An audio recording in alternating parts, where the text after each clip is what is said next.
साथियों नमस्कार। मेरा नाम है राजेंद्र भट्ट। कहानियाँ सुनाता हूँ। इस बार जो कहानी मैं आपको सुना रहा हूँ उसको लिखा है मेरे लेखक साथी गजेंद्र भट्ट जी ने। कहानी का शीर्षक है मेरा सहयात्री। कहानी कुछ इस तरह से है। जयपुर के गांधीनगर रेलवे स्टेशन के एक टी स्टॉल पर खड़ा मैं चाय का कप हाथ में लिए आगरा के लिए ट्रेन का इंतजार कर रहा था। कृपया ध्यान दें, मरुधर एक्सप्रेस अपने निर्धारित समय 3:52 पर पहुंचने वाली है। ये अनाउंसमेंट सुनते ही मैंने अपने कप से चाय का आखिरी घूंट लिया और स्टॉल के काउंटर पर कप रखकर प्लेटफॉर्म की तरफ लपका। थर्ड एसी के B1 कोच में 5 नंबर की बर्थ थी मेरी, इसलिए प्लेटफॉर्म पर जहां इस कोच के ठहरने का मार्ग था वहां खड़ा होकर ट्रेन का इंतजार करने लगा। दोस्त के भाई की शादी में जा रहा था और तीसरे दिन ही वापस आ जाना था, इसलिए सामान के नाम पर मेरे पास केवल एक ब्रीफ केस था जिसमें 2 दिन के दैनिक ज़रूरत का सामान था। सीटी की आवाज़ के साथ साथ छुक छुक करती ट्रेन नज़दीक आ रही थी। मैंने घड़ी में देखा तो ठीक 3:52 हो रहे थे। मुझे खुशी हुई कि इन दिनों अधिकांश रेलगाड़ियां समय पर आती जाती हैं। ट्रेन रुकी और मैं चढ़कर अपनी बर्थ वाली सीट पर जाकर बैठ गया। आश्चर्यजनक रूप से आज यात्रियों की भीड़ ज़्यादा नहीं थी। जहां मैं बैठा था उसके सामने वाली बर्थ पर खिड़की के पास एक बुजुर्ग सज्जन बैठे हुए थे। आमने सामने वाली दोनों व बाजू वाली बर्थ पर भी हम दोनों के अलावा और कोई यात्री नहीं था। मेरे साथ 3-4 और यात्री भी इस कोच में चढ़े थे, लेकिन वो शायद आगे की तरफ बढ़ गए थे। 3 मिनट के बाद ट्रेन ने स्टेशन छोड़ दिया। मैं खिड़की से बाहर विपरीत दिशा में जाते दिख रहे पेड़, उनके पीछे छोटी छोटी पहाड़ियों की कतारें और दूर तक फैला आसमान देखने में व्यस्त हो गया। आसमान में बादल छितराए हुए थे। मैं मग्न होकर प्रकृति की छटा निहार रहा था और मंद मंद गुनगुना भी रहा था। ये कौन चित्रकार है, ये कौन चित्रकार है। 10-15 मिनट हुए होंगे कि ट्रेन ने अपनी दिशा बदली और खिड़की से मेरी सीट पर धूप अंदर तक आने लगी। मैं खिड़की को बंद नहीं कर पा रहा था क्योंकि शायद उसका शटर खराब था। मैं चुप्पी तोड़कर सामने बैठे सज्जन की ओर मुखातिब हुआ। अंकल, इधर धूप आ गई है, क्या मैं आपके पास बैठ सकता हूँ? हाँ हाँ, आइए ना, मुझे खुशी होगी, उन्होंने कहा। मैं उनके पास बैठ गया।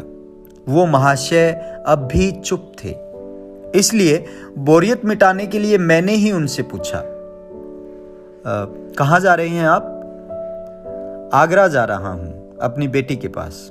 उन्होंने अपनी यात्रा का उद्देश्य भी बता दिया। कहाँ रहती है आपकी बेटी आगरा में? असल में मैं भी आगरा ही जा रहा हूँ, एक शादी में। वो ग्वालियर रोड पर शक्ति नगर कॉलोनी में सर्वोदय मिल के बगल में है उसका ससुराल। ओह, तो इनकी बेटी शक्ति नगर में रहती है। मेरे दोस्त का मकान भी तो शक्ति नगर में ही है। मैंने ध्यान से देखा, उनके चेहरे पर उदासी थी। मैंने उत्सुकतावश फिर पूछा, आप उदास दिख रही हैं, कहाँ से आ रहे हैं आप? जयपुर से। बड़ा छोटा सा उत्तर दिया उन्होंने। बेटी के पास जाने से खुश नहीं है? अरे बेटा, वो तो जिंदगी है मेरी, उसके सिवा है ही कौन मेरा। बुझी बुझी नजरों से मेरी ओर देखकर उन्होंने अपनी बात आगे बढ़ाई।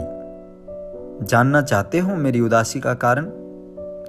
मैं कुछ कहता इससे पहले ही टीटी आ गई। उसके द्वारा मांगे जाने पर मैंने टिकट अपने पर्स से निकालकर दिखा दिया।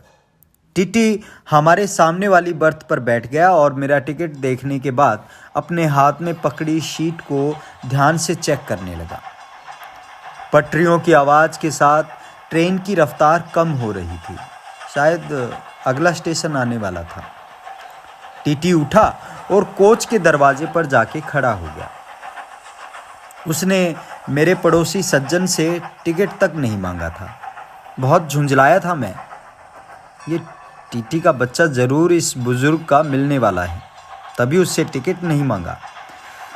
हाँ, कैसे तरक्की करेगा ये देश। लेकिन फिर अपनी नकारात्मक सोच पर दुख हुआ मुझे। भाई, हो सकता है गांधीनगर स्टेशन पर ट्रेन में मेरे चढ़ने से पहले उसने इसका टिकट चेक कर लिया हो। प्लेटफॉर्म आने पर मैंने देखा ये दौसा स्टेशन था। 4:40 हो रहे थे। केवल एक युवती इस स्टेशन से चढ़ी और वो भी आगे बढ़ गई। ट्रेन 2 मिनट रुककर फिर आगे बढ़ चली। हाँ तो बेटा, सुनोगे मेरी कहानी? ये कहकर कुछ सेकंड के लिए वो चुप हो गए थे। हाँ जी, बताइए। और वो शुरू हो गए। मेरा नाम आनंद कुमार है। मेरे 2 बच्चे हैं, एक बेटा और एक बेटी। दोनों को मैंने समान रूप से प्यार किया और दोनों की अच्छी परवरिश की। हम साधारण स्थिति के गृहस्थ थे। जिंदगी अभावों में रहते हुए गुजरी थी। मुझसे भी ज़्यादा मेरी पत्नी ने बच्चों के लिए अपनी जिंदगी में त्याग किया।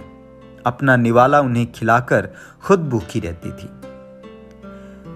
ऐसे ही त्याग और तपस्या के चलते अल्पायु में ही वो इस दुनिया से चली गई थी। बेटा, उसके जाने के बाद यथाशक्ति मैंने दोनों को पाला पोसा और अच्छी शिक्षा दिलाई। बेटी को एमए कराया और बेटे को इंजीनियरिंग करवा दी। बेटे की पढ़ाई के लिए तो मुझे मेरा छोटा सा 2 कमरे का पुश्तैनी मकान भी बेचना पड़ा। पहले बेटी की और उसके 1 साल बाद बेटी की शादी कराई। इतना कहकर आनंद जी रुक गए थे। अब मुझे भी उनकी बातों में रस आने लगा था। मैंने उत्सुक निगाहों से उनकी आंखों में देखा और आनंद जी ने फिर कहना शुरू किया। अब मेरा अपना कोई घर नहीं रहा था, इसलिए जयपुर में बेटे नरेश के पास ही रहने लगा। बेटी रजनी अपने परिवार के साथ खुश है ग्वालियर में। वो तो बहुत कहती है कि मैं उसके साथ रहूं, मगर बेटी के घर में कोई हमेशा कैसे रह सकता है। मेरी अपनी संपत्ति के नाम पर पत्नी के कुछ गहने हैं जो एक बक्से में ताले में लगा कर रखता हूं।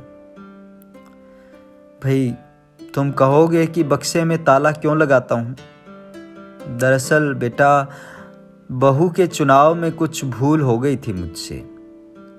शादी के कुछ दिन बाद ही मुझे तो उसके बिगड़े रंग ढंग दिखने लग गए थे, इसलिए सावधानी तो जरूरी थी ही। प्राइवेट नौकरी थी मेरी, तो कोई पेंशन वेंशन भी नहीं मिलती। साल भर में ही बेटे बहू को मेरी 2 रोटी भी भारी लगने लगी। कभी नरेश दौरे पर बाहर होता तो उसके पीछे से बहू खाना भी भरपेट नहीं देती थी। नरेश का व्यवहार शुरू में तो बहुत अच्छा था, पर पिछले कुछ दिनों से अपनी बीवी के बहकावे में आकर मुझ पर चिड़चिड़ाने लगा था। न जाने क्या क्या पट्टी पढ़ा दी थी उसकी बीवी ने। 2 पल के लिए मेरी आंखों में आंखें डालकर आनंद जी ने कहना जारी रखा। अब बेटा, मुझे भूखे रहना तो इतना तकलीफ नहीं देता था, लेकिन बेइज्जती बर्दाश्त नहीं होती थी। अभी 2-3 दिन पहले मैंने नरेश से कह दिया कि अगर उन्हें मुझे साथ रखने में दिक्कत है तो मैं बेटी के पास चला जाता हूं। उन दोनों ने उस समय मुंह पर तो कुछ नहीं कहा, पर मैंने उनके चेहरे पर खुशी की चमक देख ली थी। मैंने आज का टिकट कल सुबह ही ले लिया था। मुझे नहीं पता था कि बेटी के घर कितने दिन रह सकूंगा, किंतु दिन भर बहुत खुश था कि चलो यहाँ से तो मुक्ति मिलेगी। मैंने अपने कपड़े लत्ते संभाले और अपने बक्से में रख लिए। आज का टिकट था, इसलिए मैं रात को बड़ी तसल्ली से सोया। मैं खामोशी से आनंद जी की ये दुखद कहानी सुन रहा था और आनंद जी कहते जा रहे थे। देर रात को अचानक मैंने अपने मुंह और गले पर दबाव महसूस किया। मैंने देखा बहू पूरी ताकत के साथ तकिया मेरे गले व मुंह पर रखकर दबा रही है। मैंने चिल्लाकर नरेश को आवाज लगाने की कोशिश की, किंतु मुंह से आवाज नहीं निकल सकी। अगले ही पल मैंने अपने हाथ ऊपर करने चाहे तो उठा नहीं पाया। मैंने देखा नरेश भी वहीं खड़ा था। उसने मेरे हाथ पकड़ रखे थे। अचरज और दुख से मेरी आंखें फैल गई। ये मेरा बेटा था जो मुझे मारने में अपनी बीवी की मदद कर रहा था। बेहोश होते होते मैंने सुना बहू कह रही थी, बुढ़ा गहने बेटी को देने के लिए साथ ले जाना चाहता था। छुट्टी हुई इसकी तो। चलो सोते हैं अभी तो। अल सुबह उनके जागने के पहले ही मुझे होश आ गया और बिस्तर से उठकर मैं उनके घर से निकलकर रेलवे स्टेशन आ गया। लेकिन अंकल, आपका बक्सा कहाँ है? मेरी उत्सुकता बढ़ गई थी। जल्दी जल्दी में बक्सा साथ लाना मैं भूल गया बेटा। मैंने आगे की कहानी जानने के लिए आनंद जी से पूछा, तो अंकल, आप यहाँ आगरा में अपनी बेटी के पास कितने दिन रहेंगे? पता नहीं बेटा, लेकिन कुछ दिन तो रहूंगा ही। आखिर वो लोग आपके साथ इतना बुरा कैसे कर सकते हैं? बहू कैसी भी हो, लेकिन नरेश तो आपका बेटा है।